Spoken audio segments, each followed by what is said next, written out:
Olá pessoal, como estamos? Tudo bem? Estamos aqui iniciando o 54º episódio do Ciência Deriva Podcast. São 54 episódios. Se a gente parasse para pensar na idade de um ser humano, segundo as estatísticas, 54, o livro da vida já estaria mais da sua metade escrito. Esse livro que é impossível voltar páginas para trás e impossível também fazer com que a gente use a borracha ou o liquid paper para editar alguma coisa. A gente só pode continuar escrevendo. E se a gente já passou da metade da vida ou da metade da escrita, ficaria feio para um ser humano de 54 anos dizer ou fingir que tudo que estava escrito ali não fosse dele. É óbvio que para um podcast que tem 3 anos e 54 episódios, nós estamos longe de se comparar com a idade de um ser humano. Talvez a gente fosse uma segunda infância, quem sabe? Mas, no entanto, a gente tem uma coisa em comum, que é nós temos uma marca ou um caráter já mencionado ou já dito que a gente não pode negar, é que estamos aqui lutando incessantemente contra a entropia. Ou seja, a gente sempre vem aqui, na verdade, eu sempre venho aqui com essa introdução, filosofia de botequim, sempre dizendo que estamos lado a lado com a esperança. Afinal, quando a gente luta contra alguma coisa que vai ganhar de você lá na frente, a esperança é um motor mais do que potente. Boa noite, Guilherme. Como estamos? Tudo bem? Como anda a sua esperança? E como anda aí São Paulo, cara? Tá muito frio aí? Boa noite, Cadu. Mais uma vez a gente escutando Cadu Poetas. Eu amo essa primeira parte da entrevista.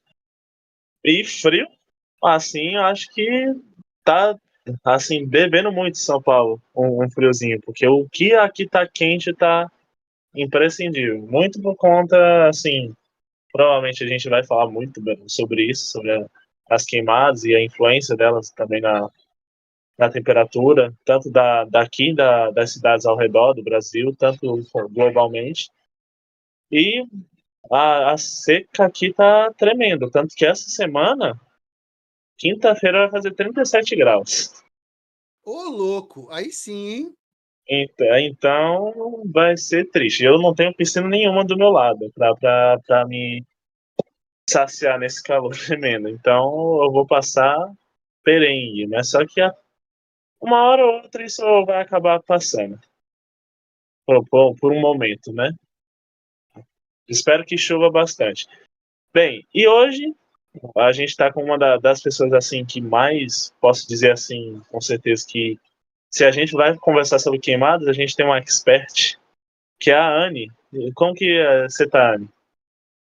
Oi, gente. Oi, Cadu. Oi, Guilherme. Tudo bom com vocês? Eu na realidade, eu tô sofrendo com a fumaça aqui de Brasília. Já fazem quase 2 semanas que eu tô com a garganta bem inflamada, assim. Não tô muito bem nesse sentido, não. Tô sentindo os Mora em efeitos. Brasília? Tô em Brasília. Eu achava que você morava em Belém. Não, eu sou de Belém, mas eu moro em Brasília hoje. Ah, certo. Qual é o lugar mais quente do país para você? No sentido de a região Nordeste, a região no Centro-Oeste ou Norte? Ou a Caatinga aqui, a região do... É, o Nordeste, o Norte... Qual que você acha que é o calor mais chato?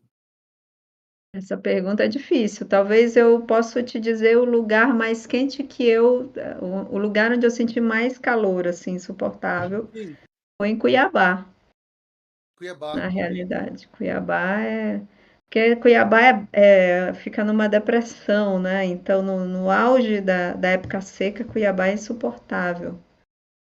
Assim, Sim. foi o lugar que eu mais senti calor na vida. Eu achei que você ia falar a região, a sua região ali, por ser muito úmido. Não sei, eu ia chutar essa, sabe? É Eu te quente perguntei também. justamente Belém, isso. por exemplo, Belém é quente, mas tem uma brisa de vez em quando, Sim, sabe? Tá e ali. refresca, né? Aí É, ajuda. É, mas tem outras cidades da Amazônia que são muito quentes mesmo, né? Tem. sim. Mas, Cuiabá, para mim, foi bater o recorde. É onde eu me lembro, assim, que Sim, eu senti muito mal. sim. Bom, gente, só vou pegar a palavra aqui. Para quem está assistindo e habituado a assistir a gente, a Nick ainda não chegou. Na verdade, no episódio anterior com a Gabriela, ela não conseguiu estar com a gente. Daquela vez por problemas de saúde, dessa vez por problemas de trânsito paulistano. Ela estava no trem, estava chegando em casa. A gente combinou dela entrar ao longo da entrevista. Espero que ela consiga, porque duas entrevistas sem a Nicole, Guilherme, é difícil, né? Não, como se a gente tivesse sem uma perna, tá? A gente tá manco aqui. Exatamente. Exatamente.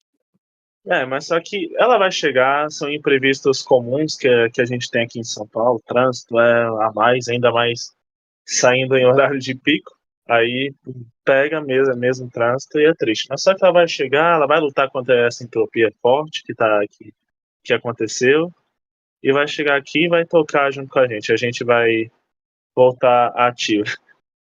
Bem, vou tocar agora a questão das perguntas do Globo Repórter, então, Anne, que assim, o Cadu ele deu uma explicada assim por fora das câmeras, mas só que reformulando por aqui.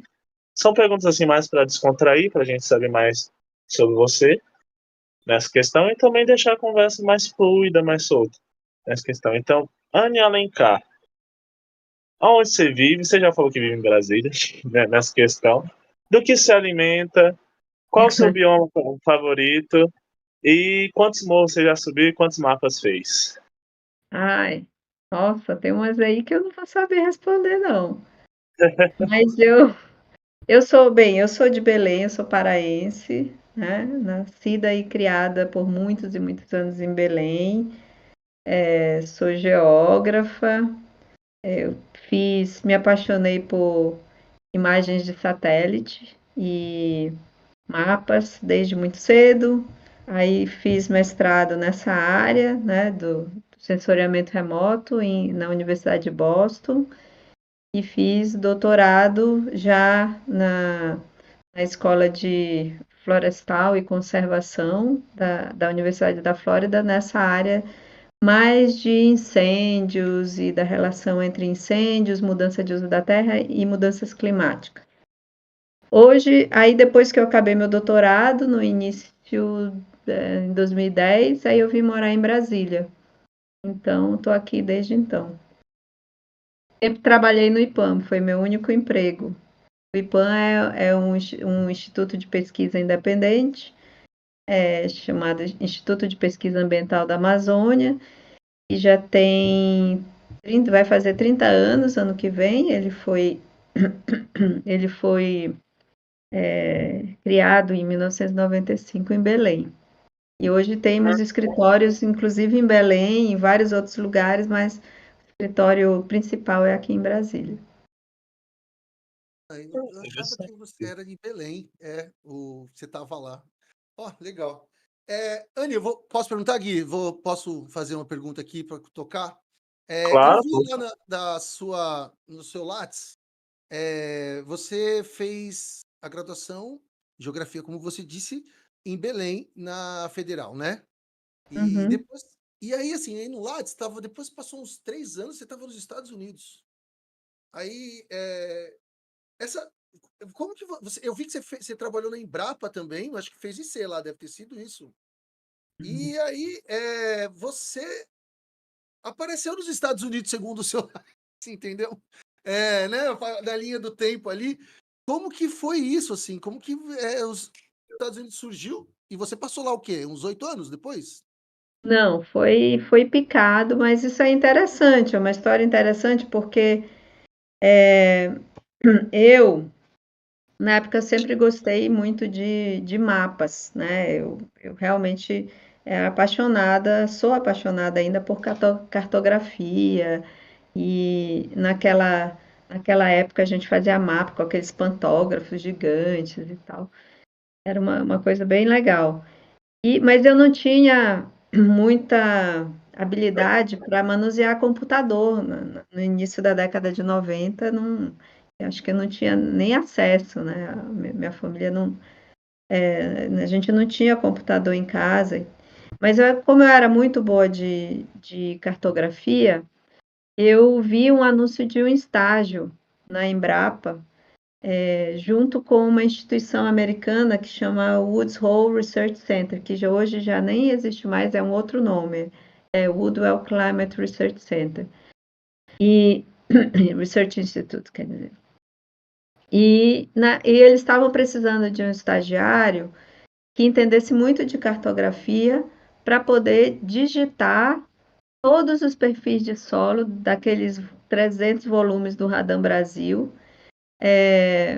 para provar a tese de que as raízes da Amazônia, as raízes profundas, as raízes das árvores da Amazônia são de fato profundas, e isso é que faz com que elas fiquem sempre verdes.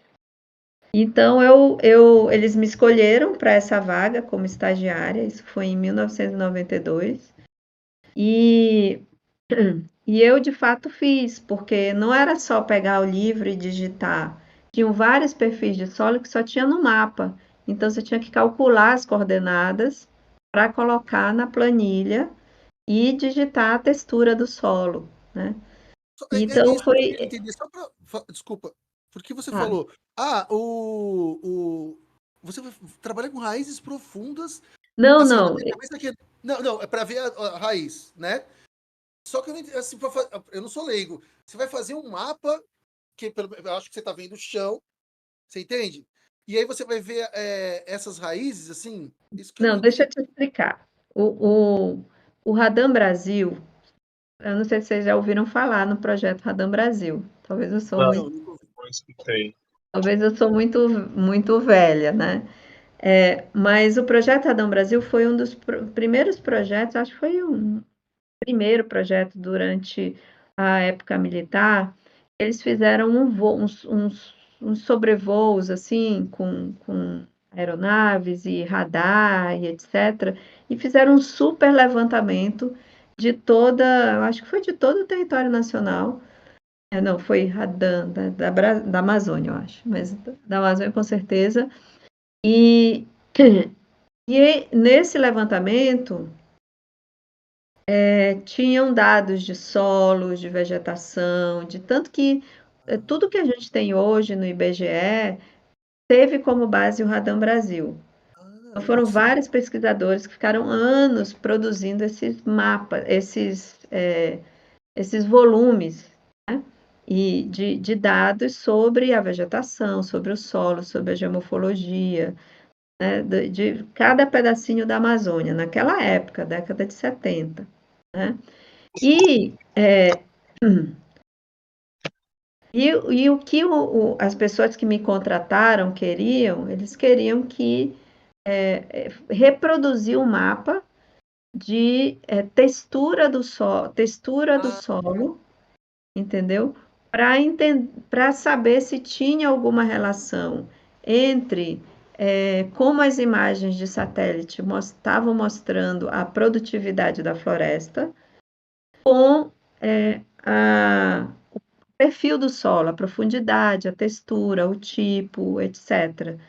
E tentar entender, responder essa pergunta: por que a Amazônia fica verde, fica sempre verde, mesmo em épocas de seca, né? Aí o seu trabalho era mais essa questão de, no estágio, né? Era mais você encontrar as coordenadas de onde ficava cada tipo de solo. Aí você fazia o cálculo Exatamente. para Era encontrar. montar uma base de dados. Então, eu não ia para o campo, era só assim no computador, trabalho que eu de nunca iniciação tinha visto. científica, né? Foi a minha iniciação científica ali.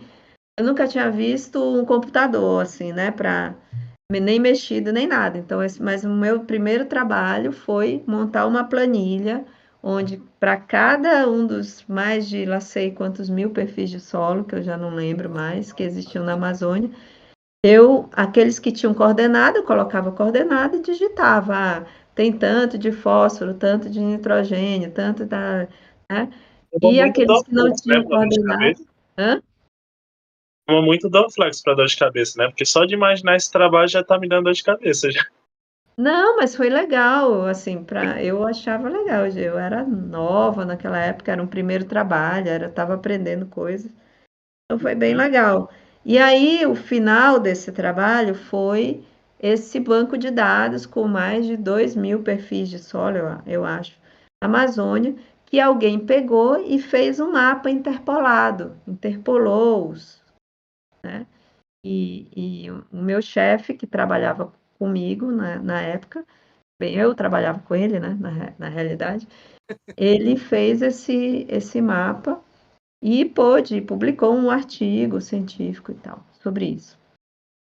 Então, esse foi o meu primeiro trabalho. E esse trabalho foi nesse convênio da Embrapa com essa instituição americana. E porque essa era uma instituição americana, ela tinha muitos pesquisadores, recebia muitos pesquisadores, e aí a gente ficava conhecendo, né? Então, nesse trabalho eu fiz, como eu comecei a me apaixonar pelo sensoriamento remoto, pelas imagens de satélite, pelo sistema de informação geográfica, que, né, usa os mapas, fica sobrepondo os mapas e tudo, eu acabava fazendo outros trabalhos também para outros pesquisadores. Então, eu acabava indo para o campo, então eu fui ganhando muita experiência nesse estágio, né? Então, eu passei 2 anos até me formar nesse estágio. E um pouco antes de eu me formar, eu estava fazendo um trabalho de mapeamento de vegetação secundária numa área de Paragominas, que era uma área onde a gente tinha esse convênio, né, esse convênio entre a Embrapa e essa instituição. Eles tinham um sítio, tipo uma estação de pesquisa. E nessa estação de pesquisa, eles estavam fazendo restauração de áreas de pastagem degradada e tudo. E isso foi mais ou menos em 94. E aí eu comecei a fazer o mapeamento dessas áreas. E aí, nas imagens de satélite, eu comecei a notar uma textura diferente em áreas de floresta. E eu comecei a mapear essas áreas, assim. Era meio roxo, assim, roxinho. E muito diferente no meio da floresta, não tinha nada assim perto. Eu falei, nossa, que coisa estranha. Aí eu mapeei tudinho e mostrei para o meu chefe. E ele falou, olha, eu acho que é fogo, vamos lá ver. Aí nós fomos ver, então eu realmente comecei a mapear todas essas cicatrizes de incêndios florestais. E a gente montou tipo, um dossiê para Paragominas, de um portfólio, né, de histórico das imagens que existiam de todas as áreas de floresta que tiveram incêndios florestais naquele período, entre 84 e 92, mais ou menos, 90, né? 94.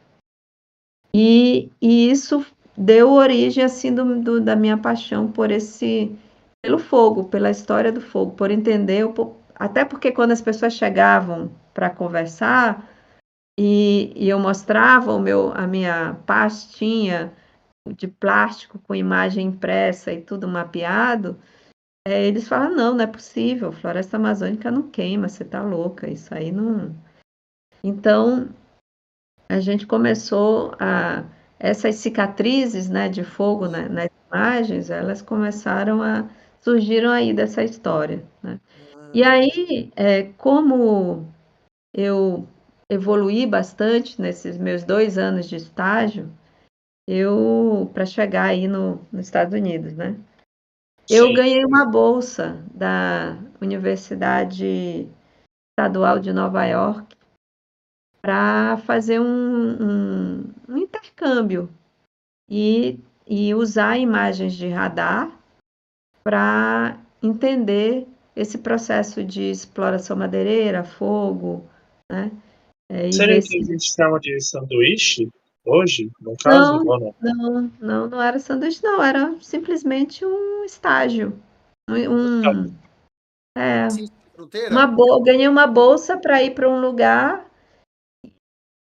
fazer um trabalho de uma pesquisa, mas não é Hum, sanduíche, né? Porque, né? E aí, aí eu voltei, fiquei acho que uns 6 meses, né? Eu voltei e queria fazer mestrado, Isso tudo ainda ligado aí quando eu voltei, o IPAN nasceu, né? Então, o IPAN nasceu desse grupo de pesquisa que eu estava trabalhando em Ah, 92. entendi. Ah, Então, É, eu estou no IPAN desde o IPAN, quando ele estava na barriga, né? sim, era um zigoto. Então, esse convênio da Embrapa com o Woods Hole Research Olha, Center se juntou com outra instituição que era a Sociedade Paraense em Defesa dos Direitos Humanos, mais o Projeto Várzea, e montaram o IPAN. Então, o IPAN surgiu dessa forma e eu já estava envolvida. Então, quando eu voltei, né, dessa minha viagem, surgiu uma oportunidade de fazer uma pesquisa, que era uma pesquisa para o Banco Mundial, sobre o uso do fogo na Amazônia. Foi em 95. Não, na realidade, a viagem foi depois, eu já estou complicando. Em 95 você estava surgiu se essa. formando, né? Mais ou menos. Hã? Estou chutando aqui, 95 estava se formando, não era? Mais Me ou menos? formei em 95. Ganhando lá, por aí. Então, eu me formei e apareceu essa oportunidade da gente fazer um estudo sobre o uso do fogo na Amazônia. Então, eu coordenei esse estudo e a gente foi em 5 regiões do Arco de Desmatamento. E nessas regiões a gente levantou, fiz o mapeamento de todas as áreas queimadas, fiz o mapeamento das fazendas e a gente foi em cada uma dessas fazendas num raio específico ali das principais cidades e entrevistamos os fazendeiros para entender como é que eles usavam fogo, que tipo de acidente acontecia ou não, né, quando tinha incêndio florestal. E a gente percebeu que pelo menos metade da área queimada ela não tinha aquela intenção de ser queimada.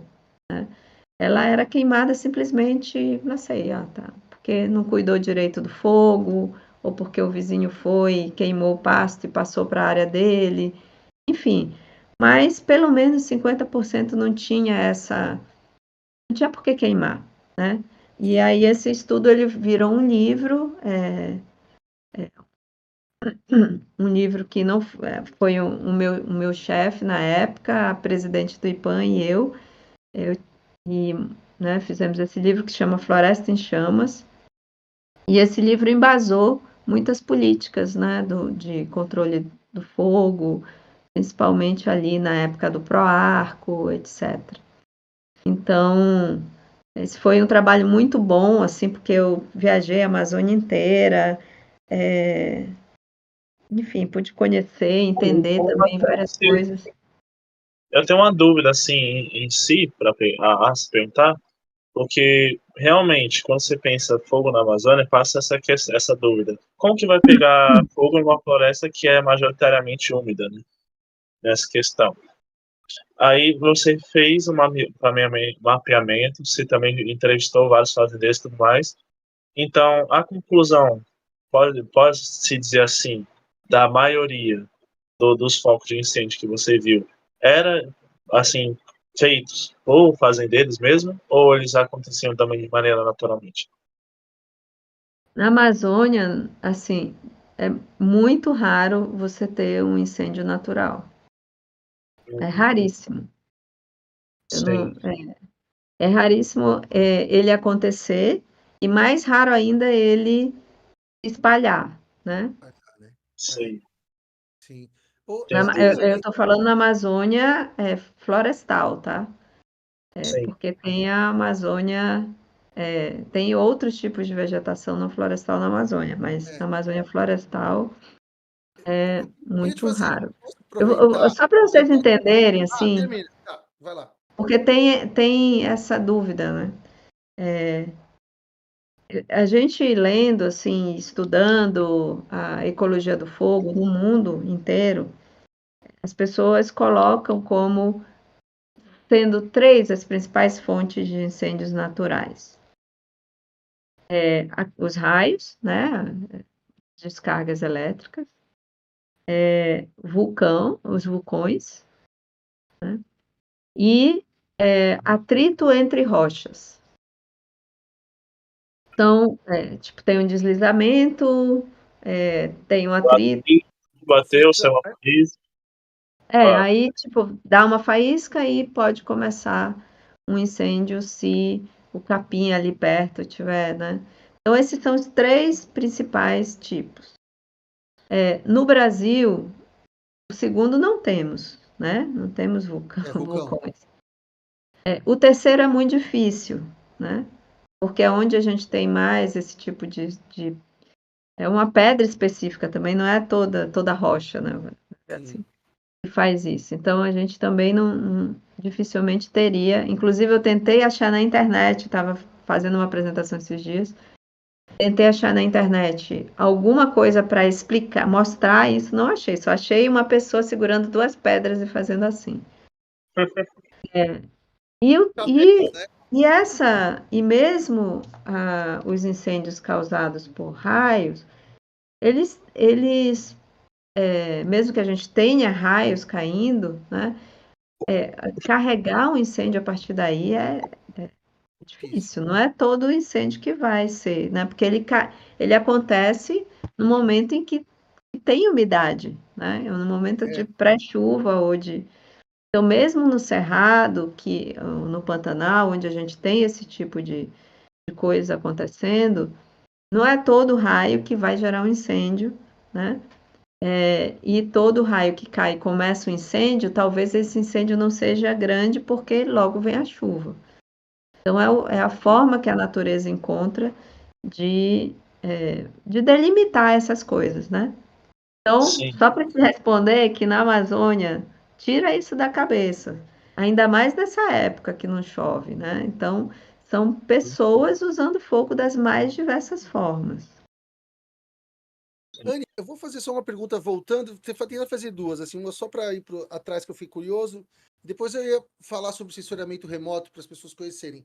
Quando você viu as manchas, as cicatrizes, o fogo em si, ele te trouxe o quê, assim, para você se interessar nele? Foi uma questão mais, foi a coisa nova de ver uma cicatriz ou foi meu Deus, é uma coisa mais ativista, entendeu? Naquela época, olhando para trás, né? E aí, outra pergunta é sobre o censuramento remoto. Eu queria que você explicasse o que é, porque eu estava vendo seus artigos, vocês estavam vendo o último que você está lá publicado lá, e vocês conseguem relacionar, calcular biomassa que está. Eu não tenho pretensão nenhuma de explicar, porque eu também não entendi bem, mas a biomassa que está, por exemplo, no chão, que ela não está nas árvores, não é uma biomassa. Pode ter caído das árvores, pode pegar graveto que está no chão e fazendo os cálculos para saber, por exemplo, quando o fogo, depois disso, o que de fato da floresta perdeu, carbono, dióxido de carbono, dióxido de nitrogênio, enfim. Parece que é tudo isso visto de um satélite, né? Eu fiquei... eu não sei que temperatura se dá, né?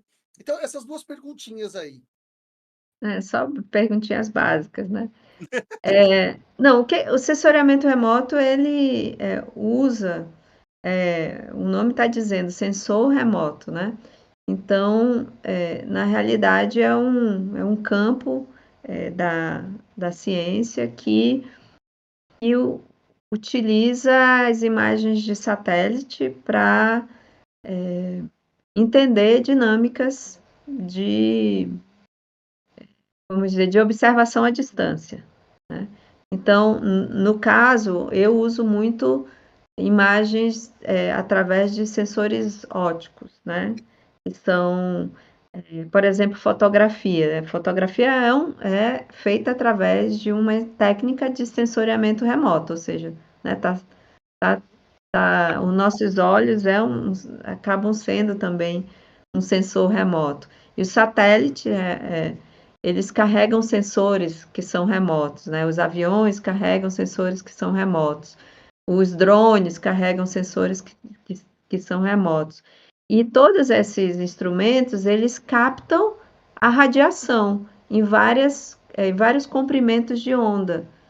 E esses comprimentos de onda é que a gente, fatiando em cada comprimento de onda, a gente consegue saber características dos alvos.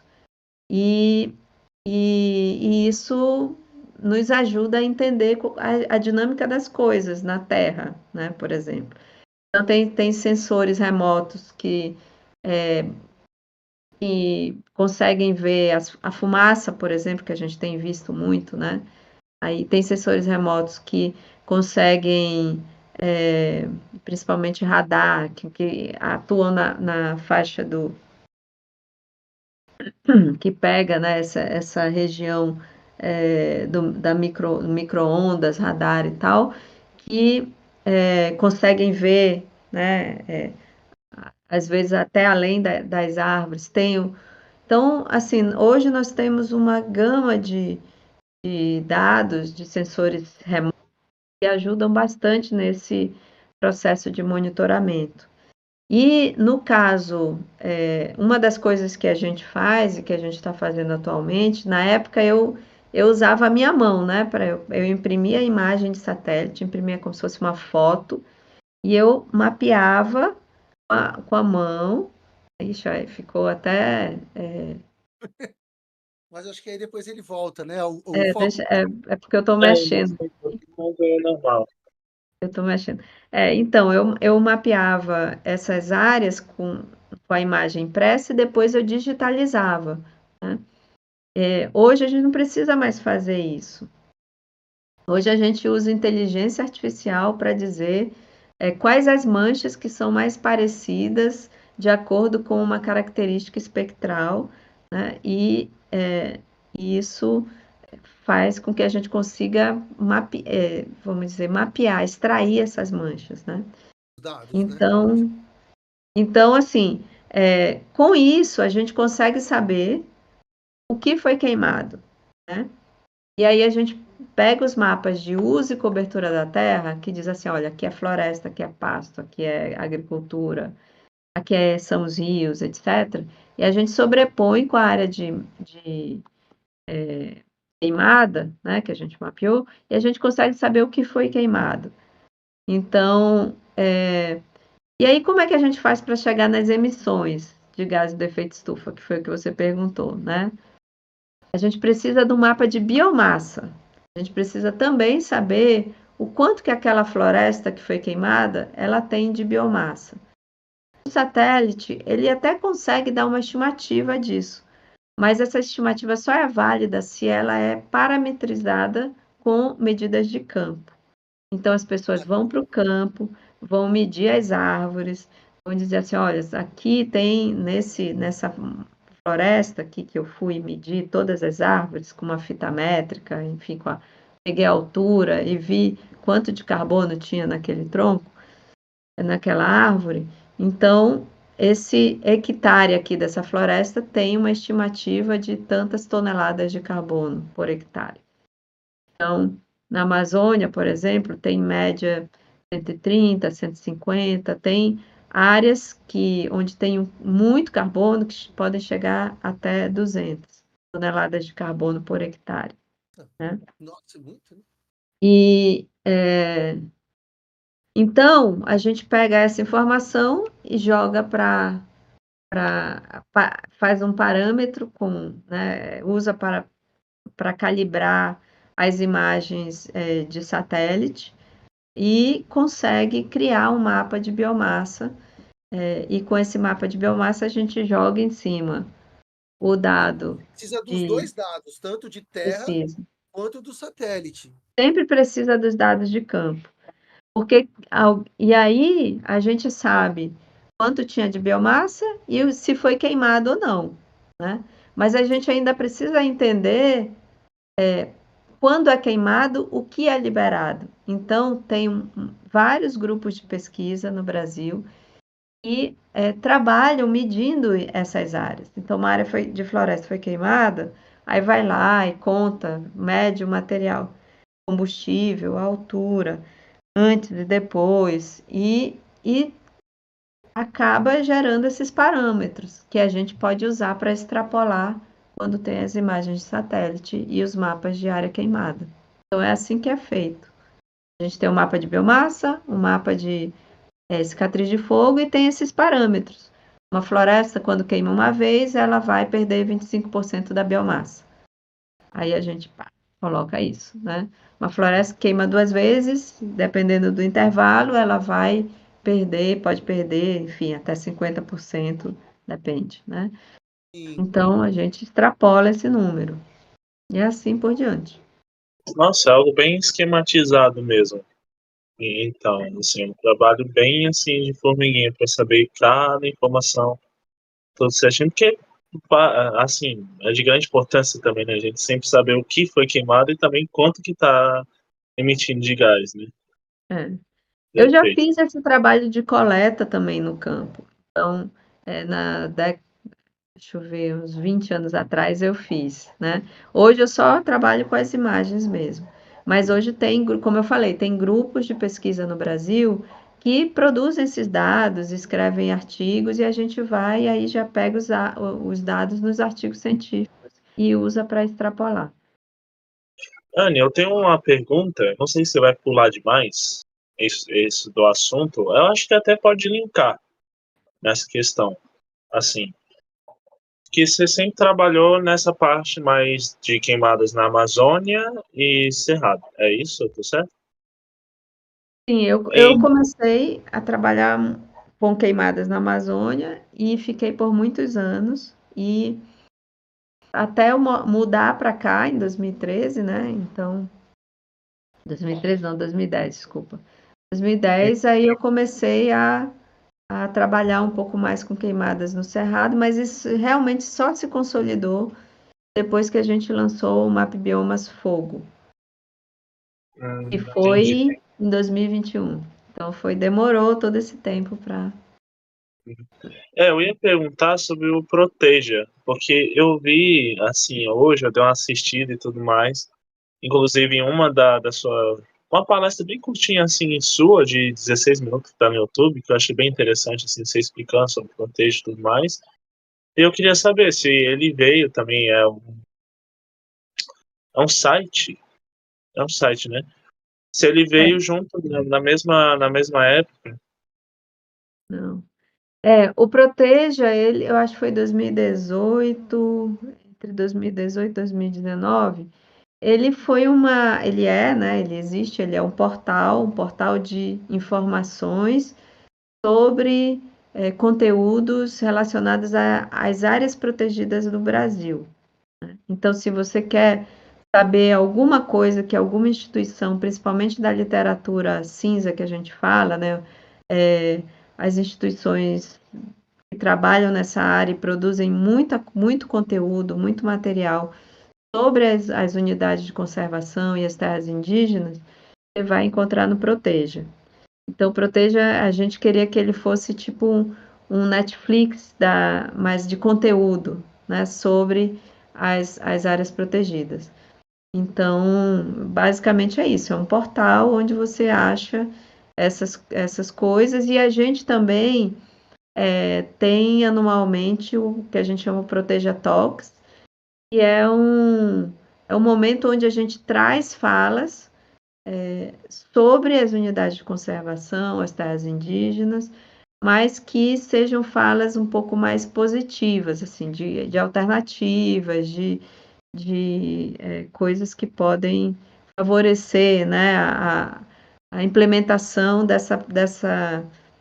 no caso das UCs, uma política muito importante de conservação e sustentabilidade, né, e dos territórios indígenas, assim, uma política também importante de conservação da cultura dos povos né, e também de seus modos de vida. Assim, eu fiquei pensando muito assim, vendo, estudando, e aí você falou, agora eu peguei o gancho. Você trabalhou junto com o Ministério eu não sei, isso eu não tenho certeza, porque eu não vi claramente. Mas eu entendi que você trabalhou no primeiro, segundo governo do PT, nos anos 2000, de alguma forma no Ministério do Meio Ambiente. E você tem uma ação política, dá para ver. Você é uma pesquisadora, então você vai lá, relata os dados para os tomadores de decisões. Ao mesmo tempo, você tem falas mais de ativistas, assim, né? Eu queria te perguntar, assim, primeiro, o que a pesquisadora aprendeu com a política? E, E o que o pesquisador hoje, como ele está com rede social, e, por exemplo, aqui, você está num podcast hoje pequeno, não tem um pouco alcance, mas você está, por exemplo, eu vi uma entrevista sua no G1 com a Natuzaneri, que é um podcast enorme, né? Na Folha e tal. E então ali é difícil você não simplesmente ser a pessoa que passa os dados e pode até tentar, mas é difícil, né? Então eu queria saber essa coisa, o que a pesquisadora aprendeu quando foi para as políticas públicas e tal, e essa questão do pesquisador agora não ser só o cara que passa os dados, entende?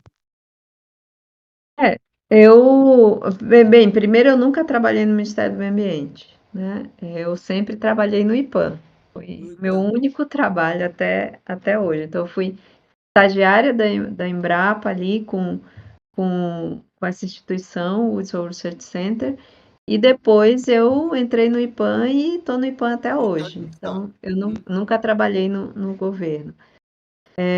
Mas, através de parcerias, a gente já fez bastante trabalho em vários, com os governos estaduais, com o governo federal, não só com o Ministério do Meio Ambiente, mas também, por exemplo, a gente fez um trabalho muito interessante, mais ou menos em 2016, com o pessoal do INCRA, né? Na época, nós fizemos um levantamento sobre desmatamento nos assentamentos da Amazônia, né? E a gente apoiou bastante, trabalhamos mesmo junto com o INCRA para tentar entender a dinâmica do desmatamento dentro, né, dos assentamentos, e aí nós conseguimos revelar várias coisas. Por exemplo, e somente uma pequena porção dos assentamentos estavam muito desmatados e eram responsáveis por um grande percentual da área desmatada naquele grupo, né, no grupo assentamentos na Amazônia. Também descobrimos que 72% desse desmatamento ele acontecia em grandes blocos, né? Então não eram assentados, era um processo de reconcentração que estava acontecendo dentro dos assentamentos. Então foi um estudo muito legal.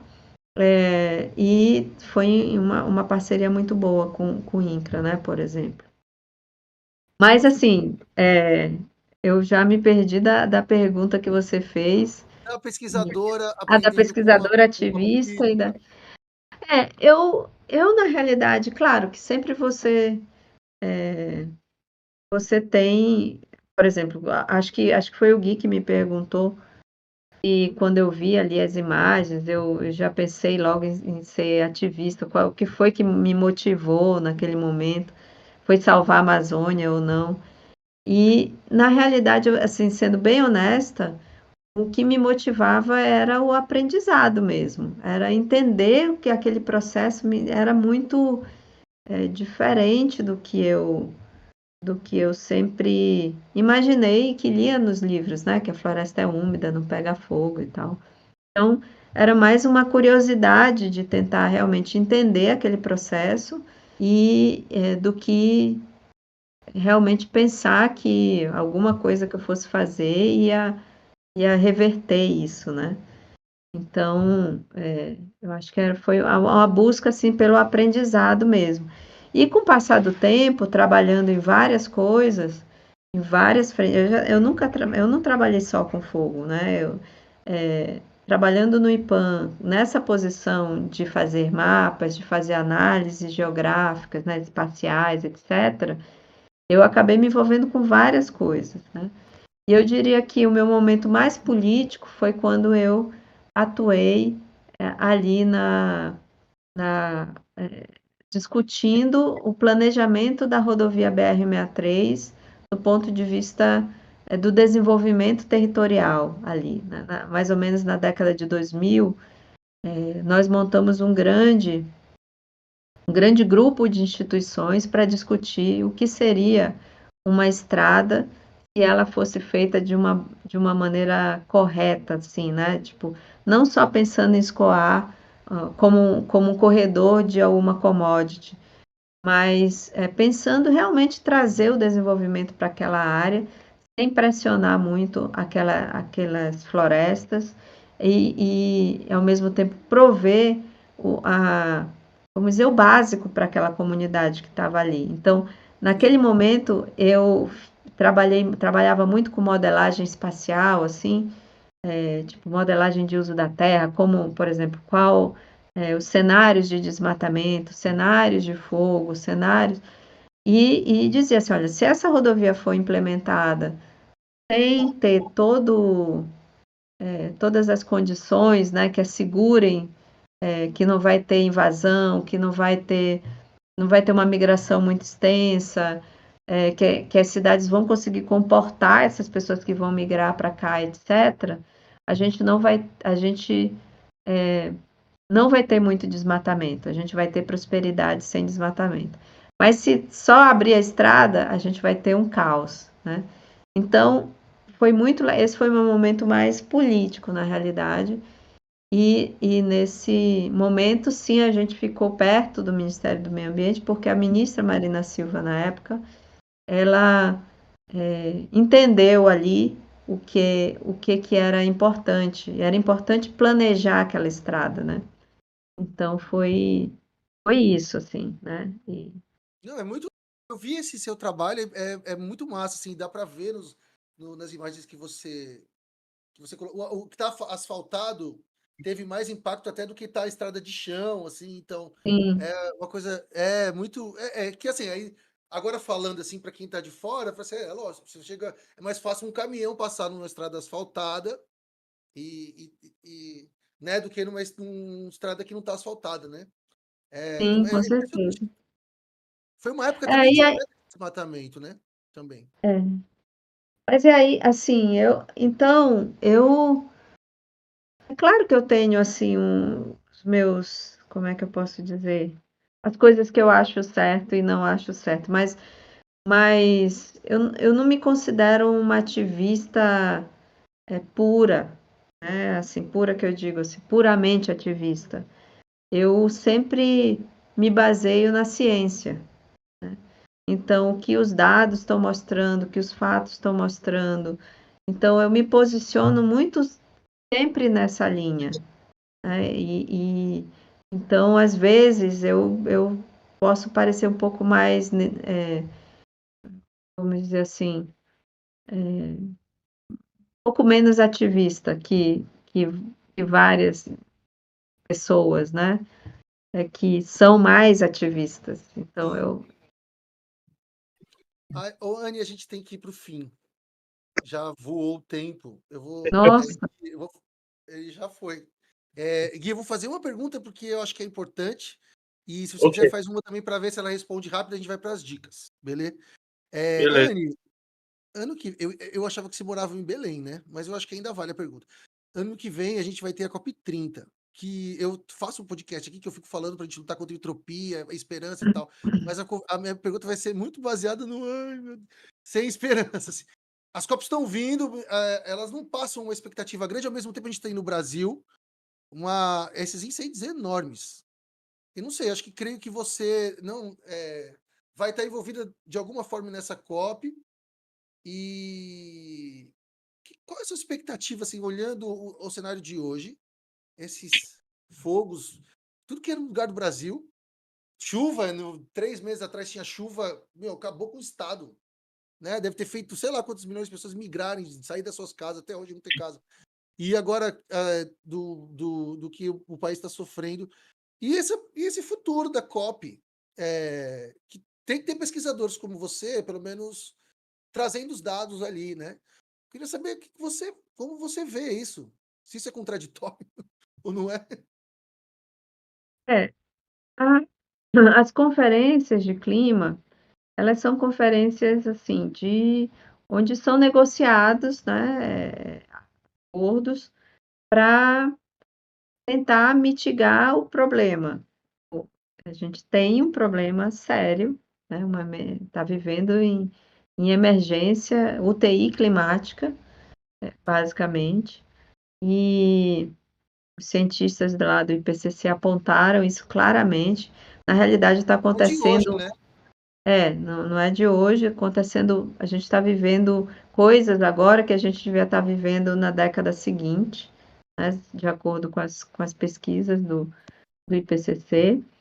E, na realidade, essas COPs, elas têm tentado avançar no que diz respeito aos compromissos dos países em reduzir suas emissões de gases de efeito estufa.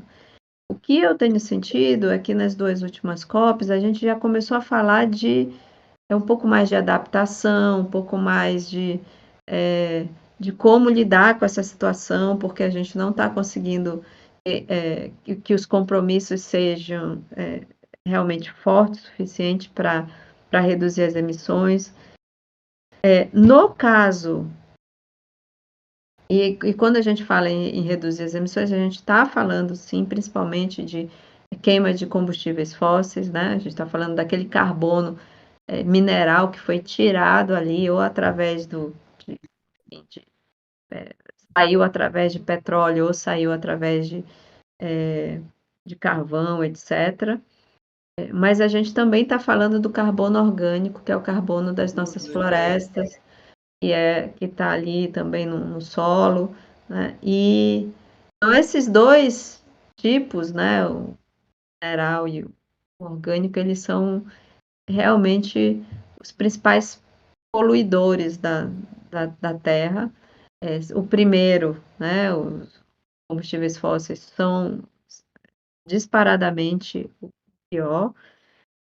Então, claro que o Brasil ele tem um papel nisso, porque quando a gente olha para a matriz de emissões do Brasil, nós vemos que pelo menos quase metade, cerca de 48%, são pela mudança de uso da terra, principalmente desmatamento, ou seja, queima de florestas mesmo. Então, se a gente quiser dar nossa contribuição nesse processo, a gente tem que parar o desmatamento, parar as queimadas, né? Mas o Brasil hoje é o quinto ou sexto emissor de gás de efeito estufa do mundo, né? Mas enquanto os outros países têm que lidar com uma transformação energética, né, para a transformação na sua matriz de transporte, para diminuir o uso de combustíveis fósseis, diminuir o uso de petróleo no aquecimento, né, ou de carvão no aquecimento das termoelétricas para gerar eletricidade, etc., nós temos que diminuir o desmatamento, né? Então é um investimento muito louco, muito diferente. Então isso tudo está numa COP, isso tudo está sendo discutido numa COP. E para a COP do Brasil, na realidade, apesar da gente querer e dizer que é a COP das florestas, a COP, né? Mas na realidade o tema é combustíveis fósseis, né? O tema ele não deixa de ser combustíveis fósseis. E ele vai ser florestas também, mas eu acho que prioritariamente nós deveríamos estar levando essa questão dos impactos das mudanças climáticas, estratégias de adaptação, medidas para reduzir os danos, né? Porque agora a gente já está vivendo essa emergência. É importante falar da mitigação, é importante continuar a mitigação. A COP30 ela vai ser uma COP muito importante, porque vai ser quando os países vão atualizar suas contribuições, os seus compromissos, né? Então, os compromissos que foram feitos lá em Paris vão ser atualizados, né? E aí a gente precisa ver quais os níveis de realmente comprometimento e implementação que vão fazer com que a gente reduza o tanto de gás de efeito estufa que a gente está jogando para a atmosfera e, ao mesmo tempo, trabalhe na perspectiva de dar um conforto para as pessoas que estão sendo altamente impactadas pelas questões de eventos climáticos causadas por eventos climáticos extremos. Anny, uma coisa que eu nunca tinha pensado, tô até confuso. O Brasil, querendo ou não, eu lembro que eu vi até um vídeo seu, o Brasil como emissor de gás, ele é, assim, de desmatamento, ele é o primeiro, assim, tipo, 3 vezes mais, assim. E querendo ou Sim. não, aí você falou, no mundo, a questão principal é o petróleo, o carvão e tal. E é verdade, então o Brasil, ele é meio, não é endêmico, claro que não é endêmico, a Colômbia tem países da América Latina aqui também. Mas é uma transição diferente, não sei se é transição, enfim, mas é um modo diferente de lidar, É um né? modo diferente de lidar. É um modo diferente de lidar, eu vou te dizer, é um modo mais barato e é um modo. Porque o que está sendo desmatado, pelo menos metade, é em terra pública, é coisa É, criminosa, é ilegal, entendeu? pior, Então, né? ninguém ganha com isso, só quem ganha são os criminosos que estão fazendo, né, Sim, uma parte desse desmatamento. Então, o Brasil ganha muito em reduzir o desmatamento, porque ele ganha, além dele reduzir suas emissões, ele ganha um ativo que a gente até pouco conhece, né? A gente não conhece todas as espécies que tem na Amazônia, o potencial sim, dessas espécies. A gente não conhece o que pode vir a ser a Amazônia se ela desmatar além da conta, né? A Amazônia também presta serviços ecossistêmicos para as pessoas, né? Serviços como água, conforto térmico, né? O próprio tipo, segurar o carbono ali é um serviço ecossistêmico. Então, é isso, assim, a gente é mais barato, mais eficiente e a gente ainda guarda uma reserva de coisas, assim. sim, é muito bom. Vivendo e aprendendo, tá vendo? Totalmente. É. Cara, pra gente não estourar, eu vou passar pras dicas, tá bom? Pode ser? Então Pode vamos às ser. dicas culturais, então. Toca a vinheta que não tem. Tocou. Vamos lá. Vou começar comigo, porque sempre começa comigo. Depois vamos ao Guilherme e por último a entrevistada. Tá certo? Então eu vou falar sobre uma reportagem que eu li, que na verdade falta uma página ainda, da revista Piauí. Pra quem não conhece, Piauí é uma revista com o nome lá do estado mesmo, Piauí. E você tem que gostar de ler pra ler aquela revista, porque a letrinha é tudo miudinha assim, ó, e é uma página desse tamanho, assim. É grande mesmo, com É força. boa, é É, boa. é boa. Não, o nível de reportagem que ela tem é coisa de primeiro mundo, assim. Coisa linda mesmo, orgulho de ser brasileiro. E a reportagem é assinada por um jornalista chamado Bernardo Esteves. É dessa edição de. Eu falei em novembro para. Setembro. Setembro. Vou te pegar o nome dela aqui bonitinho, não, né? Errar. A reportagem chama A Floresta é a Pirâmide. Rapidamente, ela conta um pouco do trabalho do pesquisador da USP chamado Eduardo Neves, que é um historiador, mas ele é arqueólogo, né? Ele se formou historiador e hoje ele é arqueólogo. E no fundo, ele usa essa história, eu pelo menos interpretei assim, ele usa a história do Eduardo e da pesquisa dele sobre o muro que tem ali e tal, para falar das populações que vivem que viveram, na verdade, né? Populações 4.000, 8.000 anos atrás, até mais, estou falando agora de cabeça, mas que viveram na Amazônia, numa região da Amazônia, porque a Amazônia, sei lá, você pega, ela é mais da metade do Brasil, né? A gente fala como se fosse um bairro. E ela. E ali, o que é legal é o seguinte, que ele começa nos anos 70 e aí a ideia era uma. E de repente, com as pesquisas, a ideia de que, por exemplo, que eles não tinham uma sofisticação, por exemplo, no trato, até com fogo ele fala, e com o trato do solo, se achava que era nível de sofisticação baixa. E no fundo eles foram vendo ao longo do tempo que não, que ali haviam povos com até bons níveis de sofisticação, mas que não tinham uma espécie de Estado. Sabe o que é legal que eu achei aí, se alguém for ler, é que mostra também que a ciência ela não. Ela muda de. Os fatos, os dados vão aparecendo, ela pode mudar de hipótese, ou de, vamos supor, de opinião aqui, entre muitas aspas. Então fica a dica, revista Piauí, talvez você veja no site, ou tem que comprar a revista. O nome da reportagem é A Floresta é a Pirâmide. E é isso aí. Guilherme, Toca pra tua. Bem, a minha dica cultural ela é muito mais puxada para conhecer locais e, assim, em específico, unidades de conservação.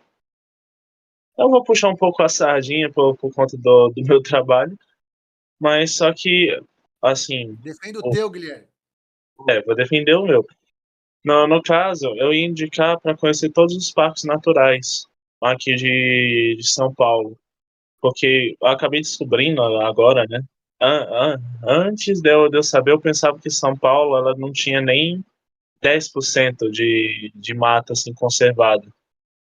E eu acabei descobrindo que tem até 30% no caso, mas só que está tudo concentrado, a maioria, em seus extremos.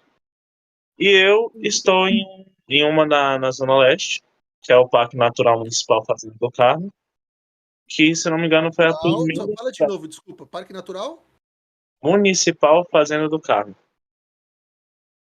Tá. que é, se eu não me engano, a primeira unidade de conservação do estado de São Paulo, se eu não me engano, né, nessa questão. E ela foi criada assim há muito tempo. Hoje está com 460 hectares de Mata Atlântica, assim realmente, pô, assim intacta. É uma unidade de conservação bem grande e está assim no meio, literalmente da Zona Leste. Então tá tudo concreto, tá no meio realmente é um pedaço verde no meio da cidade. E as outras que tem fica na Zona Sul, que aí já é o Itaim, tem o Bororé também, o Jaceguava, que eles são, assim, são parques naturais também, só que eles são interconectados, pelo fato das suas proximidades. Então, eles têm uma trilha, vai ter uma trilha interparques, no caso, que você pode conhecer todos eles, e essa trilha ela vai englobar todos os parques. Então, é muito interessante de ver, porque você começa a enxergar assim de uma maneira totalmente diferente o quanto a cidade cresceu e assim o quanto que ela ainda continua crescendo nessa questão, porque sempre vai ainda pelo fato de estar nos extremos, as periferias sempre vão continuar crescendo e sempre vai ter essa invasão, querendo ou não, a mata conservada. Então é bom a gente sempre divulgar e tudo mais para o povo visitar, para entender essa importância do local e ver que não é uma mata que está ali à toa sendo conservada, é uma mata importante para a conservação e também para assim, o equilíbrio da própria cidade, do clima da própria cidade. Bom, Guilherme. Massa, né? A gente até entrevistou o Tiago, que era um dos biólogos ali responsáveis do Parque do Carmo, né? Há umas entrevistas atrás. Muito bom. Anne, você quer passar uma? Ou uma dica ou não? Tudo Uma dica certo? cultural. Não, eu acho que eu vou passar a dica cultural do podcast. Pode ser Vozes do Planeta, que eu gosto demais. Com certeza. Nossa, demais, gente. Assim, Fala mais no, ou menos sobre o que, Anne?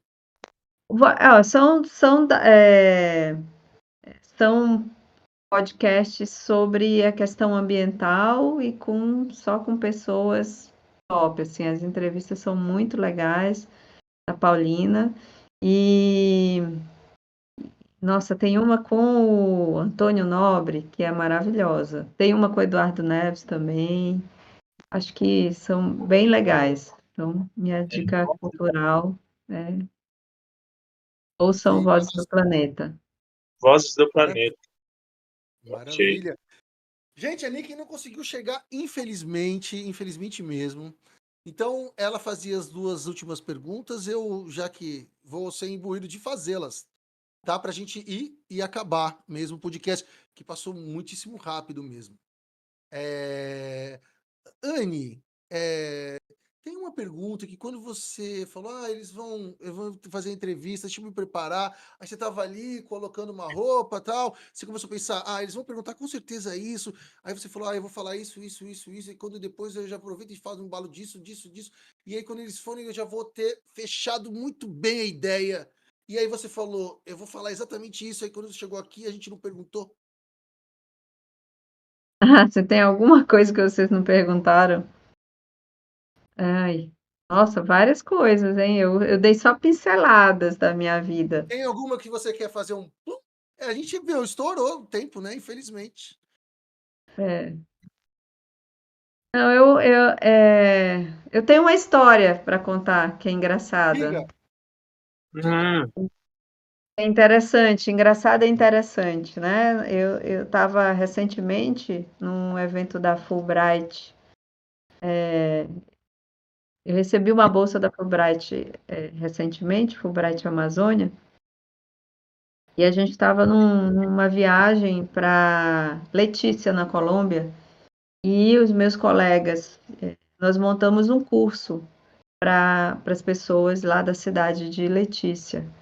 E a gente anunciou o curso, que era um curso sobre como usar as ferramentas do Map Biomas na Panamazônia. E aí vieram assim umas 6, 7 mulheres atender o nosso workshop e elas estavam super curiosas para saber como se fazia pão, porque a gente falou Panamazônia. Ah, Então, e a gente queria saber assim, qual a dinâmica do uso da terra, como o lugar evoluiu, para elas contarem um pouco o que estava acontecendo ali. E elas chegaram e elas começaram a rir. Elas falaram, que, tipo assim, não, a gente veio aqui porque a gente queria aprender a fazer pão, né? Isso no espanhol, pan é pão, né? E aí a gente se deu conta dessa questão da linguagem, que para nós é muito. Para nós brasileiros, a gente tem que falar o Pan-Amazônia, porque senão parece que é só a Amazônia brasileira, né? E na Brasileira, sim. realidade a Amazônia é só uma, né? A Amazônia em outros países também se chama Sim, sim. Amazônia, né? Não se chama Pan-Amazônia. A Você gente que aprendeu a chama fazer o Pan. pão com elas ou não? Não, aí, olha, foi bem interessante. A gente engajou essas mulheres numa discussão super legal. Elas contaram a história mostramos os mapas, como os mapas mudavam ao longo do tempo. Ela falou: olha, aqui era o meu avô. Na época ele veio, tinha os cocaleiros.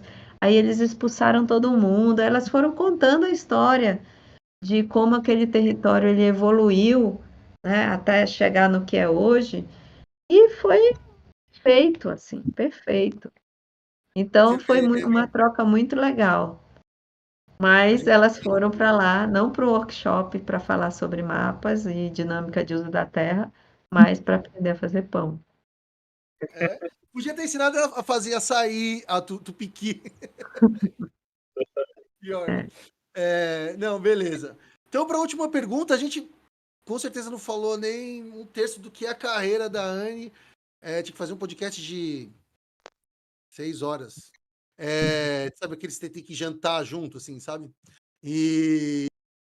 Mas enfim, Anne, você olhando para trás e pensando, assim, o que você, Anne, Anne Auxiliadora Costa Alencar, o que orgulha a Anne Auxiliadora Costa Alencar nessa vida e nessa trajetória? Olha, eu diria que eu me orgulho de conseguir ter todas as oportunidades que eu tive para aprender mais, para tentar contribuir nessa temática, né, de meio ambiente, de sustentabilidade. Eu consigo ver a minha contribuição nesse processo e também me orgulho de, de ter trazido à tona um tema onde as pessoas não prestavam muita atenção, de ter sido quase que uma pioneira nessa área de incêndios florestais na Amazônia. e hoje fazer parte de uma comunidade que cresce cada vez mais de pesquisadoras, né, que têm trabalhado essa temática dos incêndios Você é florestais. feliz de ter puxado o barco mesmo? Então é isso que é isso? Você ter carpinado? É isso? Eu acho que eu fui uma das que estava ali capinando na frente, assim, abrindo a picada. Talvez não fui a única, mas eu estava lá naquele pilotão. Sim, naquele ali, né? Desde que você começou com o UAN ali no IPAM, né? Na verdade, ali na. É. Não, lá no início da década de 90. Sim, sim, exatamente. Muito bom. É isso aí. Olha, gente, só tenho muito a agradecer. Eu gostei muito da entrevista. Se fosse o Jô Soares antigamente, eu ia fazer. Ah, os novos não vão saber o que é isso. Você sabe, Guilherme? Você assistia Jô Soares? Não, né? Não, não era, mas só que eu já assisti uns vídeos antigos assim. Já estamos chegando ao fim. Ele. Tinha hora que era meio fake, assim, que a Patrícia fazia meio fake, mas tudo bem. Quero agradecer. Infelizmente a Nick não chegou, não deu tempo. Mas, Gui, tamo junto. Mais um pra conta. 54. Próximo Mas 55. Tamo junto. Muito obrigado, viu, meu querido? nada, eu que tenho que agradecer. A cada entrevista, assim, eu fico cada vez mais agradecido por estar participando. É sempre uma visão de profissão, de mundo totalmente diferente que eu acabo aprendendo aqui. E muitas vezes eu saio aprendendo cada vez mais de tudo. E também aproveitando agora, né, que eu também agora estou com uma televisão aqui que está mostrando literalmente um Isso pouco aí, Guilherme. do canal, fazer um merchan, né, Isso. nessa questão. Agora com tecnologias, né? Você que está aí assistindo a gente, escutou até o final, faça tudo que o algoritmo pede, pelo amor de Deus. Siga a gente no Instagram, se inscreve no YouTube, olha o tanto de entrevistas que a gente tem, assista. A gente tem de tudo um pouquinho aqui, de todos. Ah, Corte. Para você que não tem paciência. você que não tem paciência, a gente também tem shorts. A gente tem os pedacinhos aqui, ó, de 1 minuto e meio. Que custa escutar 1 minuto e meio de conhecimento, né, gente? Então vamos lá, vamos divulgar. E quanto mais conhecimento, melhor. E eu só tenho a agradecer, Anne, por você ter disponibilizado um pouquinho do seu tempo, ter conversado aqui com a gente. Né? Não é fácil. E daí eu imagino que deve estar com fome também. Eu também vou jantar também, mas só que não é sopa. É Eu porque vou eu tô comer pizza de gripada, ontem. gente. Não, eu queria agradecer. Para mim é um prazer estar aqui com vocês no Ciência Deriva. E eu acho muito legal esses bate-papos, né? Porque a gente também aprende muito com essa troca. Acho bem legal. Obrigada pelo convite. A gente que agradece e se sente muito feliz pela oportunidade de conversar contigo. Muito obrigado mesmo. E para que você que está ouvindo até agora, a gente deveria ter falado antes. Curta, compartilhe, taranã, taranã, taranã, taranã. Mas, por favor, bota o dedinho aí nas coisas que tem que fazer que a internet manda. E, gente, muitíssimo obrigado, Anne, obrigado, Gui, obrigado, Nick. Estamos sem um membro sem você. Literalmente, até a tela fica diferente. Espero que você esteja na próxima. Gente, muitíssimo obrigado por tudo e até a próxima. Esse foi o podcast Ciência à Deriva, uma produção de Renan Augusto, Matheus Moura, Lorena Chaves, Cadu Tolucci, Guilherme Cavalcante e Nicole Laurindo. O Ciência à Deriva é um projeto vinculado à Universidade Federal do Ceará, à Unesp e à Universidade Anhembi Morumbi. Muito obrigado e até a próxima!